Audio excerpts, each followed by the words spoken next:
எந்த நிலைமையில் இருந்தாலும் மனரம்யமாயிருக்க கற்றுக்கொண்டேன்.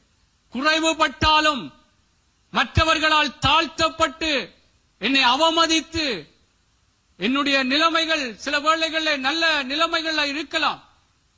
சில நேரம் பார்த்துட்டு அண்ணன் ஐயா என்று சொல்லிவிட்டு பக்கத்தில் அங்காலே போய் அவனுக்கு என்ன தெரியும் அப்படியும் கதைக்கலாம். ஆகவே நான் என்ன சொல்றேன்னால், இப்படி பல காரியங்கள் கேள்விப்படுவீர்கள். நான் என்ன உங்களை எல்லாருக்குள்ளும் நாங்கள் இதிலே கவனமாக இந்த வார்த்தையிலே அவருக்குள்ளாக என்றால் தாழ்ந்திருக்கவும் தெரியவன்.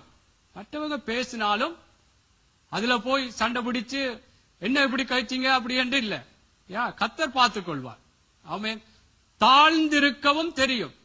என்ன எனக்கு இந்த இடத்துல முதலிடம் தரையில அல்லது அங்க கதிரையில எனக்கு முதல் இருத்தையில தாழ்ந்திருக்கவும் தெரிய வேண்டும். எந்த நிலைமையிலும் மனரம்யமாக கர்த்தருடைய பிள்ளைகளே, நாங்கள் தாழ்மை எங்களை தாழ்த்துகிறது ஒன்று.